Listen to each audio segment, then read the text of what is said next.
आदरणीय भाइयों, बहनों, माताएं व बुजुर्गों व हिंदुस्तान के छोटे छोटे प्रिय बच्चों, मैं सबको, छोटों को आशीर्वाद, बड़ों से नमस्कार करते हुए और हिंदुस्तान के अंदर इतिहास की लीला को सुनाते हुए थोड़ा बहुत जब जानकारी हुई 2016 के पहले हमको पता नहीं था। 2016 में चमत्कारी के द्वारा आकाशवाणी हुई, जो कि हमें जो बात हमें हमारे जान में, हमारे दिमाग में आता है, उस शब्द को मैं जनसभा के वाणी के रूप में संबोधित करके देश के लिए हमेशा सोशल मीडिया, यूट्यूब और हर चैनल पर भेजने की कोशिश करता हूं। ऐ हिंदुस्तान के नौजवानों, अगर उस समय जब देश आजाद हुआ था, स्वर्गीय श्री पटेल जी प्रधानमंत्री बनाए गए होते, तो जो कमी हमारे हिंदुस्तान के अंदर पाकिस्तान और कश्मीर की समस्या और हिंदुस्तान के अंदर भी तमाम दुश्मन है, वह सब नहीं रहते, और जो चाइना शुरू में मनबड़ हो गया था, यह नहीं होता। स्वर्गीय श्री पटेल जी की कुछ अलग नीति थी, जो कि उस समय अंग्रेजों की नहीं चली। रात दिन श्री पटेल जी ने एक कर दिया था। 565 रियासत जोड़ने वाले श्री पटेल जी थे।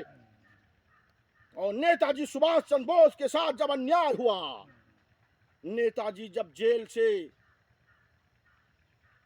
अनशन कर चुके थे, नेताजी 15 दिन दाना पानी नहीं किए, और अंदर जब यह हुआ कि अब जेल में मर जाएंगे, उनको बाइज्जत बरी कर दिया गया। नेताजी अपना देश छोड़ करके और पूरा देश भ्रमण करने लगे। उसके बाद जर्मनी और जापान पहुंच गए। नेताजी के द्वारा ये देश आजाद हुआ है। अंग्रेज समझा कि नेताजी भाग गए। नेताजी जर्मनी में जाकर के वहां पर अपनी फौज साथ दिया, और वहां से जर्मनी और जापान से चढ़ाई भारत पर अंग्रेजों के लिए सोच ली थी, और वहां पर अपनी पूरी ताकत लगा दी। हर देश नेताजी को मानते थे। जितनी भी भाषाएं थी देश में, उतनी भाषा का ज्ञान था नेताजी को। और नेताजी अगर नहीं भाग गए होते, तो जो आज 1985 में नेताजी अयोध्या फैजाबाद के बीच में उनका स्वर्गवास हुआ है, तब 1943 में ही हो गया होता, जब नेताजी 23 जनवरी को उनका जो है जन्म दिवस मनाया जाता है नेताजी का।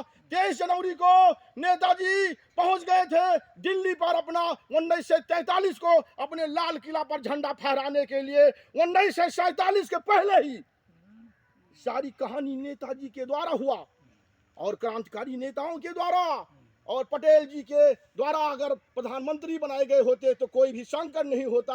और ऐसे ऐसे वीर जो चले गए, सबको जो है आज ऊंचा ऊंचा दर्जा देना चाहिए, और उनका हमेशा जो है इतिहास, उनके नाम, राष्ट्रीय गान, हर चीज का उल्लास होना चाहिए, और ठीक प्रकार से उनका त्योहार होना चाहिए।